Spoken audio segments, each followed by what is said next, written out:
बघा विद्यार्थी मित्रांनो, स्नेनिल्स आर्ट ऑफ टीचिंग या चॅनलवरती आपल्या सर्वांचं स्वागत आहे. टेट रिझल्ट कधी याबद्दलचं जे अपडेट आहे ते आजचं अपडेट आहे, ते आपल्यासमोर सांगतो आहे. विद्यार्थी मित्रांनो, आपल्या सर्वांना माहिती आहे, ज्या विद्यार्थ्यांना हे अपडेट माहिती आहे त्यांनी अजिबात व्हिडिओ बघू नका. आपण स्टार्टिंगलाच तो व्हिडिओ स्किप करून घ्या. विद्यार्थी मित्रांनो, ज्या विद्यार्थ्यांना अपडेट पाहिजे आहे त्यांनाच त्यासाठी अपडेट आहे. प्रत्येकच व्यक्ती हा बातमी बघत नसतो. 2,11,000 विद्यार्थ्यांनी हा पेपर दिलेला आहे. त्या सर्व विद्यार्थ्यांना उत्कंठा लागलेली आहे आणि त्या सर्व विद्यार्थ्यांकरिता येणारी ही बातमी सामना असेल, प्रभात असेल, लोकसत्ता असेल, लोकमत असेल, सकाळ असेल, कोणत्याही पेपरची जरी बातमी असेल तरी आपण प्रत्येकजण ते वाचत नाही. त्या सर्व विद्यार्थ्यांकरिता अपडेट म्हणून 2 ते 4 मिनटं काढून आपण हे अपडेट बघू शकता. ज्यांची इच्छा असेल त्यांनी बघा, ज्यांची इच्छा नाही त्यांनी बघू नका. जे आपले फॉलोअर्स आहेत त्यांना सर्वांना सांगू इच्छितो की अपडेट देण्याकरिताच आपला हा चॅनल आहे. मग ते एज्युकेशनच्या बाबतीत असेल, कोणत्या रिझल्टच्या बाबतीत असेल, कोणत्याही बाबतीमध्ये आपण कायमस्वरूपी रिझल्ट देत असतो.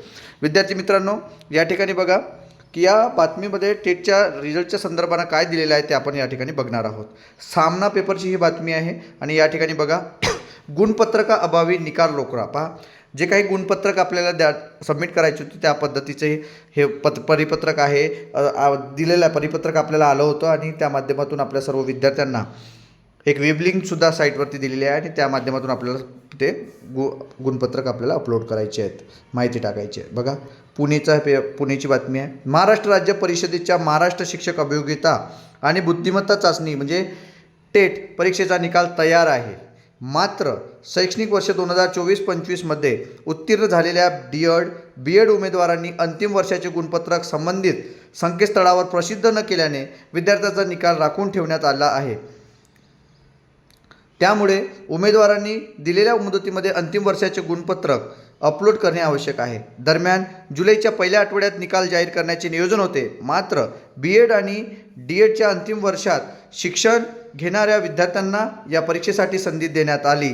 आता या विद्यार्थ्यांमुळेच ऑनलाईन परीक्षाही लवकर घेऊनही इथं काय म्हणलेलं आहे, या विद्यार्थ्यांना संधी दिली त्याच्यामुळे ऑनलाईन परीक्षा लवकर घेऊन निकाल करणे शक्य होत नसल्याची चर्चा या ठिकाणी होत आहे.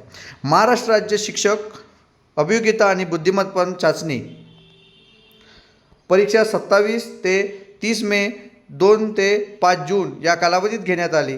परीक्षेत सहभागी झालेल्या उमेदवारांना कळविण्यात आले होते की परीक्षेचा निकाल 2025 आणि स्कोअर कार्ड 2000 जुलैमध्ये म्हणजे पहा 2025 आणि स्कोअर कार्ड जुलैमध्ये www.mscpune.in या अधिकृत आपल्याला साईटवरती प्रसिद्ध केले जाईल. यंदा बी.एड आणि डी.एडच्या अंतिम वर्षाचे शिक्षण घेणाऱ्या विद्यार्थ्यांना या परीक्षेला बसण्याची परवानगी या ठिकाणी देण्यात आली होती. मात्र त्यावेळेही नमूद करण्यात आले होते की अंतिम वर्षाचे गुणपत्रक संकेतस्थळावर अपलोड केल्याशिवाय निकाल जाहीर करण्यात येणार नाही. त्यामुळे 2024-25मध्ये बी.एड आणि डी.एड उत्तीर्ण झालेल्या विद्यार्थ्यांनी खालील जी वेब लिंक आहे ती आपल्या साईटवरती दिलेली आहे. या वेब लिंकवरती आपल्या गुणपत्रक विहित नमुन्यात प्रसिद्ध करावे लागणार आहे. महत्त्वाचा मुद्दा एक आहे विद्यार्थी मित्रांनो, की हे तुम्ही 10 वेळा म्हणजे विद्यार्थ्यांना सांगत असाल, पण महाराष्ट्र राज्य परिषद पुणेच्या माध्यमातून ज्या विद्यार्थ्यांनी डी.एड केलेलं आहे त्या डी.एड अंतिम वर्षाचा निकाल अजूनही लागलेला नाही. कारण त्यांचे पेपर आत्ताच 13-14 तारखेला लास्ट पेपर झाले आणि त्यांचा निकाल अजूनपर्यंत लागलेला नाही. मग त्यांचा निकाल पुन्हा कधी लागणार आहे, कधी तुम्ही ते गुणपत्रक पोरं त्या ठिकाणी अपलोड करतील, म्हणजे निकाल लागायलाच 15-1 महिना जावं लागेल, तेव्हा कुठं त्यांचा निकाल लागेल. आणि वेगवेगळ्या युनिव्हर्सिटीच्या माध्यमातून हे बी.एड असते आणि ते बी.एडचे सुद्धा रिझल्ट त्या ठिकाणी अजून लागायचे आहेत. काही विद्यार्थ्यांचे रिझल्ट लागलेले आहे काही युनिव्हर्सिटीचे. मग त्या विद्यार्थ्यांनी काय करायचं आहे, अजूनपर्यंत ते अपलोड कसे करतील जेव्हा रिझल्ट लागला नाही. मग जाणीवपूर्वक हे आपण इथून या बातमीवरून असं दिसते की जाणीवपूर्वक जी महाराष्ट्र राज्य परिषद आहे ती जाणीवपूर्वक आपला जो निकाल आहे तो अडवून ठेवत आहे आणि आपल्या विद्यार्थ्यांना नाहक असा त्रास देत आहे, या बातमीवरून आपल्याला समजत आहे विद्यार्थी मित्रांनो. कारण या ठिकाणी ते वारंवार त्या ठिकाणी उल्लेख केलेला आहे का आम्ही आधीच सांगितलं होतं की तुम्ही अपलोड करा, पण रिझल्टच लागणार नाही तर तिथं काय अपलोड करणार आहे. ही बाब महत्त्वाची आहे. म्हणून विद्यार्थी मित्रांनो, तुम्हाला याच्याबद्दल काय वाटते ते नक्की कमेंट बॉक्समध्ये कळवा आणि अशाच अपडेटकरिता आपल्या चॅनलला मात्र सबस्क्राईब करा. धन्यवाद. ज्या वेळेला स्वतःला त्रास करून घेऊ नका, अपडेट देणं आपलं काम आहे.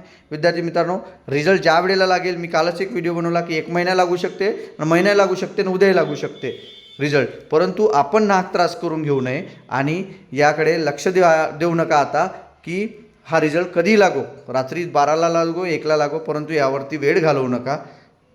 आपल्याला हा व्हिडिओ कसा वाटला हे सुद्धा नक्की कमेंट बॉक्समध्ये कळवा आणि अशाच अपडेट करता आपल्या चॅनलला मात्र सबस्क्राईब करा. धन्यवाद.